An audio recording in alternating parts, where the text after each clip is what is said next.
Mkinifukuza nitawafukuza, mkinikujia nitawakujia. Kikiharibika kiharibike, kama ni mbaya mbaya, kama ni noma noma, ama namna gani? Na mimi nimeona watu wakifa tukiwa maandamano kule Nairobi. Mtu anapiwa risasi, anaekelewa juu ya bonnet yangu. People of ODM entrusted one person with the management of that relationship. And that person was Baba Raila Odinga. Those that are taking it upon themselves to manage it now, are they capable of managing that relationship? We need to go back to the people and have an NDC and see who the people want to pick to manage that same relationship. All right, welcome back to Havana Media, and now I want us to dive into a growing storm inside the Orange Democratic Movement, ODM, a storm that is shaking the loyalties, questioning leadership, and forcing the party to confront one of the biggest decisions in its history, the broad-based government debate. From Oburu Odinga's firm stand to Sifuna's bold warnings, to Joho's emotional call for unity, and to Simba Arati's sharp frustrations, Winnie Odinga insisting that the people must decide. ODM is clearly at a crossroads. And now, let us break it down for you. ODM has always been known as a party of strong voices, strong principles, and powerful personalities. But today, those voices are speaking very different messages. And those differences are no longer whispers. They are now public, loud, and unavoidable. The broad-based government proposal has become the center of a heated internal debate. Oburu Odinga, the elder statesman and one of the longest-serving loyalties in ODM, insists that leadership must remain focused and steady. He believes that the party must protect the legacy of the late Raila Odinga, a legacy built over decades to sacrifice and courage. Oburu has openly warned that ODM must not lose direction or be confused by external pressure. His message is very clear. This is not the time for unnecessary fights. That this government here, where we are in broad-based arrangement, is the best arrangement for us. I have been in arrangement with Moi. I was in arrangement with Kibaki. I was in arrangement with Uhuru. And I can tell you, this is the best arrangement I see. I'm telling you from experience. We have never had a closer relationship in government than this. So let us work together. Those who are saying Ruto must go, I'm happy now they are saying that they will now mobilize people and remove us from government in 2027. That is the way to go. Let us compete. Our agencies, we have our agencies, they have their agencies. Let us register and become voters. When you are a voter, you have a voice. And if you want to remove Ruto, please do it through the ballot. Why do you want shortcuts? There's no shortcut in the Constitution. But in Mombasa, Edwin Sifuna spoke a completely different tone, very bold, unfiltered, and fearless. He told the public that ODM cannot be pushed into government through the back door.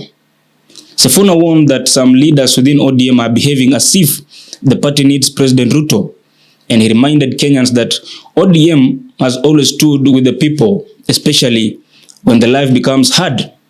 He said that, "Afadhali muniue.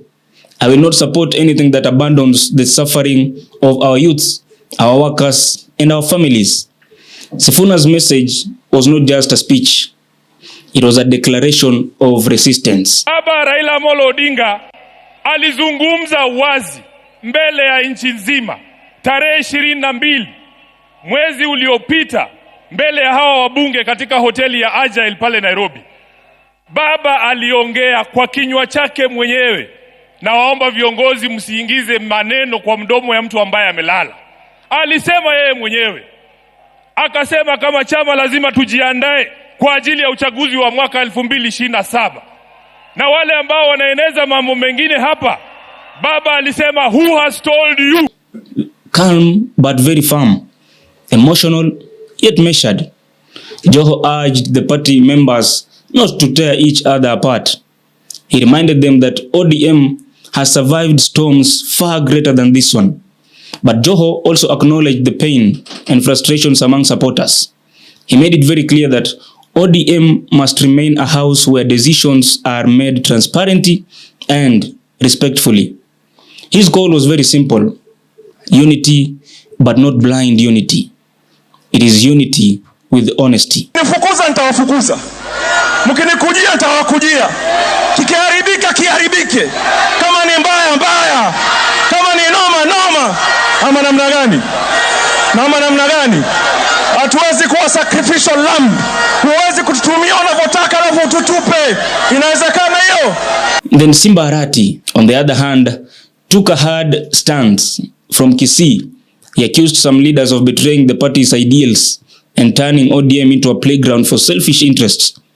He criticized those who appear too desperate to join the government, while ordinary Kenyans cannot afford food, school, and health care. According to Arati, ODM must speak for the poor, not the powerful. Hatuwezi rudi tena opposition. Mimi nimeona watu wakifa. Nimeona watu wakifa tukiwa maandamano kule Nairobi. Mtu anapiwa risasi, anaekelewa juu ya bonnet yangu. Watu wamelemaa.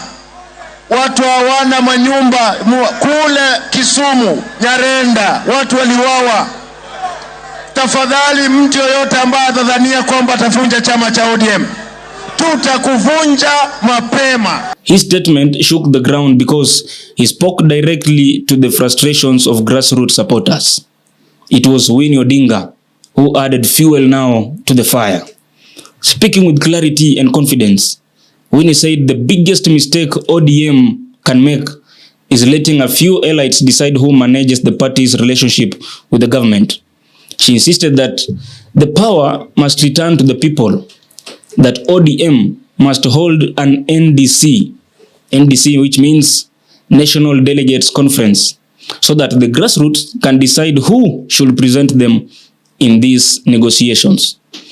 Now, according to Winnie, ODM belongs to the people, not a selected few leaders. His message ignited debate inside the party, especially among the youths who feel sidelined. The people of ODM entrusted one person with the management of that relationship. And that person was Raila Odinga. Those that are taking it upon themselves to manage it now, are they capable of managing that relationship? We need to go back to the people and have an NDC and see who the people want to pick to manage that same relationship. These different voices show a party that is struggling with identity, purpose, and direction. Should ODM join Ruto's broad-based government? Should they stay in the opposition? Should the people choose their next torchbearer? Or should the old guard guide the transition? These are the questions causing tension, confusion, and heated exchange in ODM. And what we are witnessing is a historic moment, ODM redefining itself.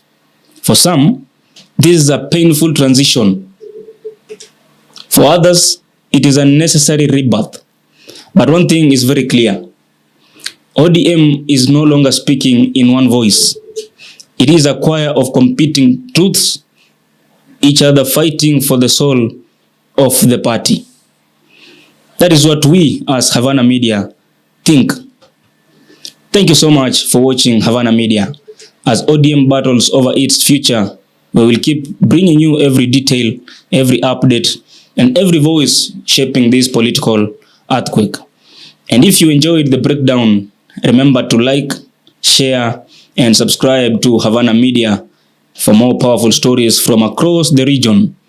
And until next time, stay informed, stay aware, and always stay powerful. My name is Oburu Billy. Until next time, see you.